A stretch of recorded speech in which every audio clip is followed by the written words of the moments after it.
이번 세 번째 동영상에서 저는 김선일 씨를 죽인 이들이 한국의 목회자라고 언급했습니다. 다음 동영상에서도 김선일 씨에 대해 짧게 언급하겠습니다. 실제로 그의 죽음에 책임이 있다는 의혹을 받는 목회자가 방송에 나와 그가 순교자였다고 웃으면서 대화하는 것에 저는 할 말을 잊었습니다. 이번 세 번째 동영상 파일에서 저의 입장을 다시 한번 반복하겠지만 저는 김선일 씨가 나는 죽고 싶지 않다 고했던 말이 그의 진심이라고 생각하기 때문에 그를 전쟁이 벌어지는 사지에 보낸 목회자의 행태를 살인행위라고 하는 것입니다. 예수님은 원하지 않는 사람을 억지로 순교하게 하지 않으십니다. 왜 예수님께서 요한에게 성모 마리아를 보라고 하시면서 이제는 내 어미라고 하셨겠습니까? 내 어머니를 돌보라고 그것이 너에게 맞는 사역이라 하신 것입니다. 사도 바울과 요한에게 내리신 명령이 다른 이유는 그 둘이 나이나 역할이나 성격 모두 다르기 때문입니다.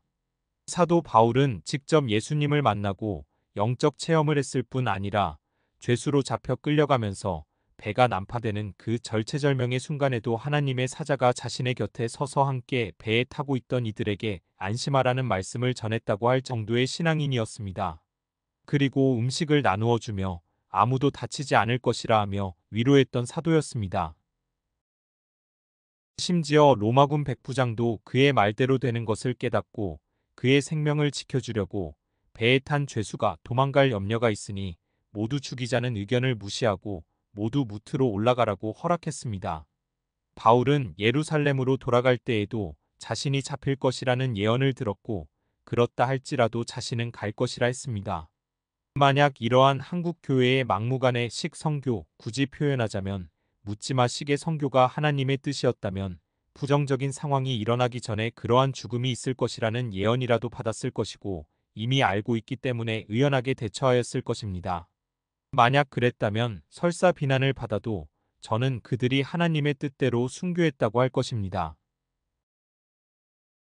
그러나 한국의 개신교 목사들의 부흥회식 설교 이후 영적 체험을 했다는 사람들, 특히 성경 읽다가 해외 선교로 부르심을 입었다며 이슬람권으로 가라 하셨다는 음성을 들은 사람들은 막상 뜻하지 않은 상황에서 크게 흔들리고 해서는 안 되는 말과 행동을 보입니다.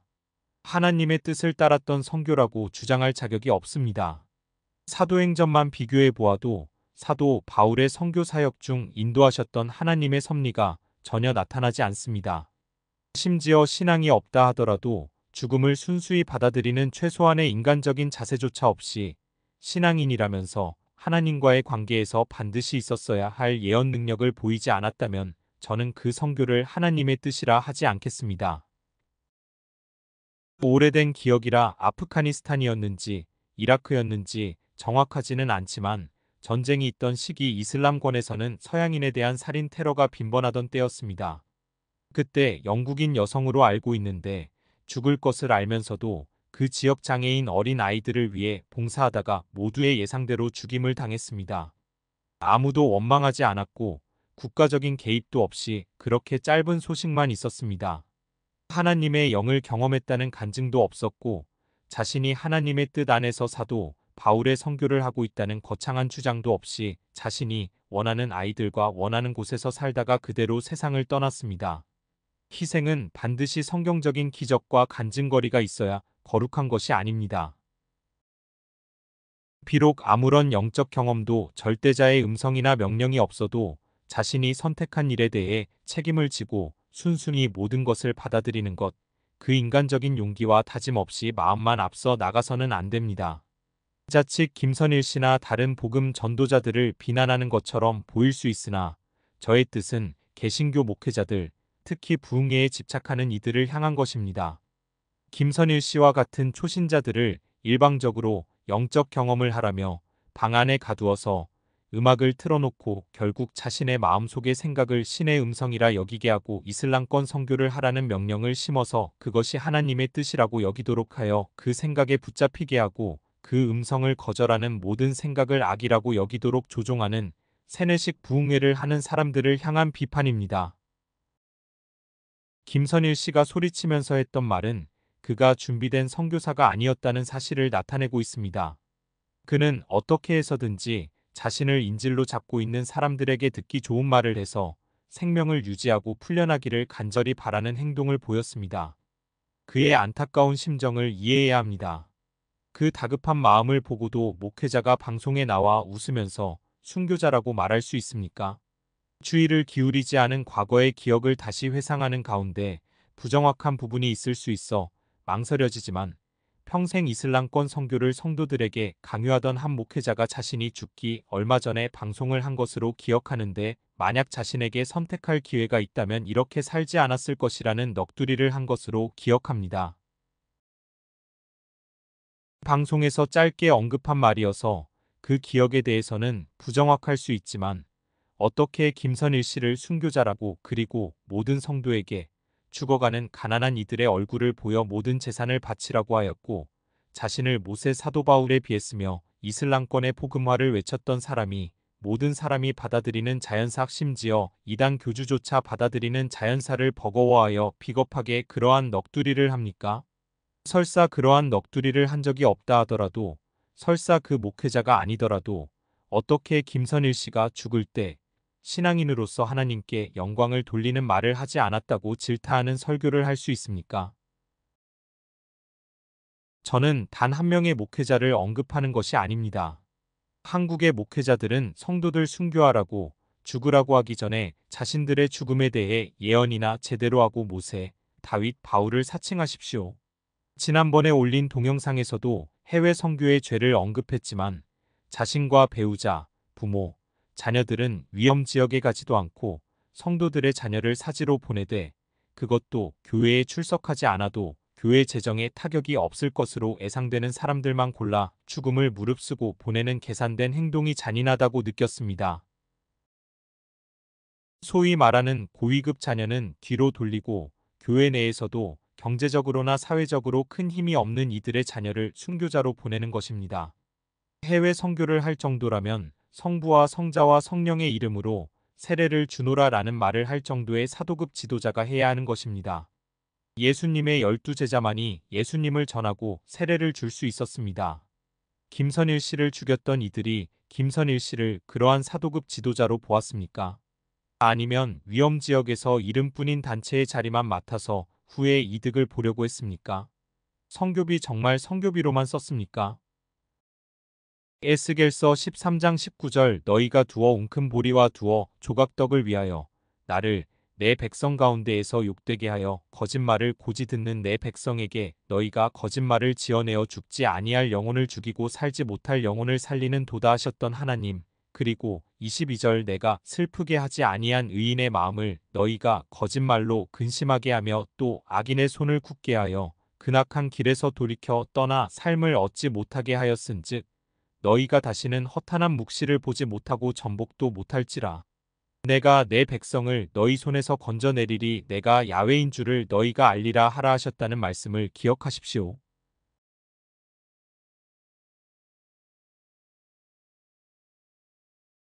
이단 교주의 추종자는 피해자인가 공범인가 세 번째 동영상 파일입니다. 두 번째 파일에서 이단교에 빠져서 자칭 선지자의 말을 듣고 한 가족을 살해한 추종자의 인터뷰를 소개했습니다. 이러한 문제에 대해 지금 한국 교회가 주의를 기울여야 하는 이유는 사람의 심리는 공유하는 면이 있기 때문입니다. 한국 역시 마찬가지입니다. 표면적으로 정통교리를 믿는다며 이단과 다르다고 주장할 상황이 절대로 아닙니다. 예수님의 예언하신 상황과 현재 발생하는 상황을 대입하여 말세라고 단정하고 예수님께서 모든 민족에게 복음이 전파되면 끝이 이른다 하셨고 또 유대인의 회복이 있을 것이라는 의미로 일부 해석될 수 있는 예수님의 말씀과 바울의 서신서의 말씀을 인용 그러한 상황을 성도들이 만들라고 의도적으로 강요했습니다. 두 번째 파일에서 언급했던 이단 역시 그 말일이 다가왔다는 주장을 반복하는 이단이라고 했습니다. 그래서 추종자 역시 자신이 살고 있는 세대가 그렇게 오래 지속되지 않을 것이라 스스로 확신한 것입니다. 그러한 생각을 가지고 있는 가운데 자칭 선지자를 만난 것입니다. 그 선지자라는 인물은 당연히 신도라면 가지고 있을 말세에 대한 두려움과 구원에 대한 기대감을 부추기면서 자신을 따르라고 한 것입니다. 거짓 선지자가 속이기 이전에 이미 종교 교리를 인용해서 신도들이 쉽게 속을 수 있는 취약한 상황에 놓인 것입니다. 이미 한국에서도 그러한 사태는 있었습니다. 기억에는 한 여성이 미국에 있는 실제 복음주의 신학교를 졸업하고 나서 그 학위를 이용해서 자신의 신념의 정당성을 주장하며 말세가 가까이 왔다고 하는 바람에 몇몇이 속아서 해외로 정말 떠난 사례를 소개했던 것으로 기억합니다. 오래된 기억이라 해외로 갔다는 부분은 부정확할 수 있으나 그 과정이 앞서 언급한 이단에 빠진 추종자와 전혀 다르지 않았습니다. 다만 살인이 없었기 때문에 방송만 하고 끝이 나고 말았습니다. 한국 사회에서 이러한 문제에 대해 대책을 세웁니까? 남 이야기입니다.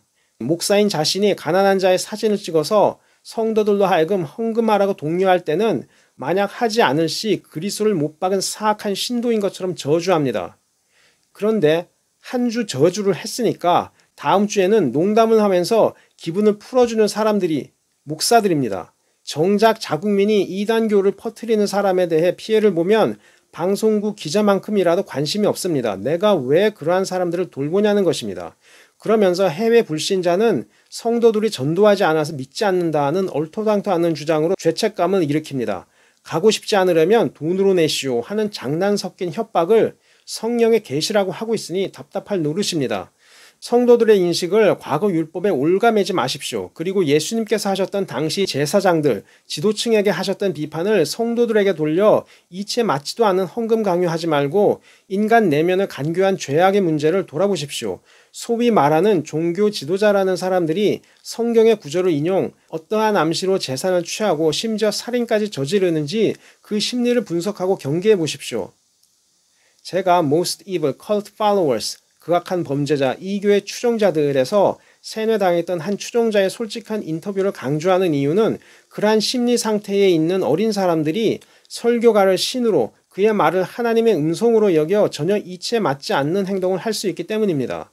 특히나 자신이 갇혀 있었던 상자와 같은 생각의 틀, 자신의 종교적 신념이었고 선지자도 약속한 그 말세에 대한 집착, 그리고 선지자가 무엇을 하더라도 미리 그의 의도를 추론조차 해서는 안 되었다는 맹목적인 신념이 무서운 것입니다. 거짓 선지자가 악이라고 지정한 한 선량한 가족을 죽일 것이라는 일말의 가능성도 미리 해서는 안 되었다고 말했습니다. 그가 마지막에 자비를 베풀 수 있다는 가능성을 염두에 두어야 한다고 생각했다는 것입니다. 그리고 하나하나를 죽였다는 것입니다. 악을 처벌하기 위해서.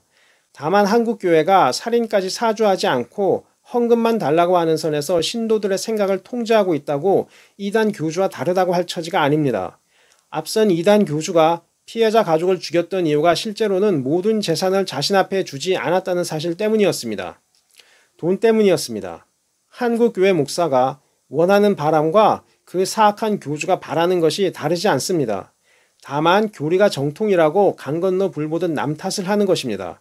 그러나 바로 그러한 이단 교주가 자신들의 거울이라는 사실을 잊지 말아야 합니다. 이단이 발생하는 이유가 설교가의 신격화 그리고 돈 문제 때문인데 한국 교회는 정확히 그 이단에 빠지는 유인가에 완전히 걸려들었습니다. 회개도 하지 않고 남탓만 하면서 이단이 문제지 자신들은 문제가 없다고 주장합니다. 문제는 비록 이들이 이단교에 속하는 단체라고 하지만 그들이 인용하는 핵심 가르침은 모든 기독교인들이 정통 교리라고 받아들이는 틀에 속한 가르침이라는 점입니다. 다만 신격화하는 선지자에 대해서 그리고 지나치게 한쪽만을 강조한다는 점만 다를 뿐입니다. 그러면 외부인들에게 어떻게 정통과 이단을 구별하도록 인도하겠습니까? 기독교인이라면 모두 예수님의 신성과 인성, 십자가 고난과 부활을 믿고 재림을 믿습니다. 예수님께서 최후의 심판자이심을 믿는데 이단도 일정 부분 그러한 핵심 교리를 공유하면서 교주의 특별한 신비체험의 문서를 포함하여 다른 방식으로 해석합니다. 그 다른 부분은 깊이 발을 들여놓은 사람들에게만 전달하는 것입니다. 그래서 찾아내기가 힘들고 자칫 알지 못해서 빠질 수 있습니다. 그리고 설교가를 모세와 같은 신으로 이집트인에게 보일 것이라는 주장은 정통 개신교 목사도 하는 주장이라 이단과 다르지 않습니다. 그러한 말은 하나님께서만 모세에게 할 수 있는 말이지 모세의 일을 하지도 않는 이방인 목사에게 하나님께서 그렇게 신과 같은 자, 신이라고 하셨을 리가 없습니다. 그러한 망상을 기독교 목회자와 이단 교주가 가지고 있으니 일반인들은 기독교에 대한 불신만 커지는 것입니다. 비록 직접적으로 죽이지는 않았지만 김선일 씨는 한국교회 목회자들이 살해한 것입니다. 저는 아직도 그가 나는 죽고 싶지 않다고 소리치는 모습을 잊을 수가 없습니다. 어떻게 죽고 싶지 않은 젊은 청년이 전쟁터에 가서 선교를 하고 있었겠습니까? 그의 생각이 완전히 목회자들의 요구에 통제당했다는 가정을 해야 그의 다급한 심정을 이해할 수 있습니다. 그는 자신이 사도 바울이요 디모데요 그리스도의 재림이 임박한 가운데 사랑으로 그리스도의 복음을 전해야 하는 의무가 있다고 생각했을 것입니다. 당시 목회자들이 그렇게 설교했기 때문입니다. 모든 만남의 이유를 해외 선교를 위한 부르심으로 해석했습니다. 제가 중학교 때부터 들었던 강요 역시 그러했기 때문에 저는 김선일 씨의 마음을 압니다. 저뿐만 아니라 비록 말하지 않지만 모든 기독교인들 역시 알고 있었을 것입니다. 그래서 그러한 희생을 한 것입니다. 전공학과 역시 아랍어과를 했으니 자신이 이슬람 선교에 택하심을 받은 성도라는 확신을 갖지 않았었겠습니까? 당시에는 아랍권 선교가 마지막 세대의 복음 전파라는 말을 거의 모든 교회에서 했습니다. 그러한 주장을 했던 목사들 모든 헌금 그리고 자기 재산을 이슬람권 복음을 위해 바쳐야 천국에 들어갈 것입니다. 단 한 푼이라도 개인 의도로 사용했다면 지옥의 형벌을 각오하십시오. 남의 자식은 순교시키고 자기 자식은 영미 유럽의 문화권에서 유학을 보내는 사람이 바울일 리가 없습니다. 설사 성도가 살아 돌아왔다고 그 죄가 가벼워지는 것이 절대로 아닙니다. 목사들은 선교 헌금, 11조를 비롯해서 각종 헌금에 더해 자신의 모든 재산을 하나님의 뜻대로 사용했습니까? 그 문제에 대해 반드시 하나님께서는 물으실 것입니다. 적어도 자신이 설교한 대로는 자신이 그렇게 살아야 하는 것입니다. 만약 그 말과 행동에 이단 교주와 같은 거짓이 있다면 그 이단 교주가 있는 곳으로 가야 할 것입니다.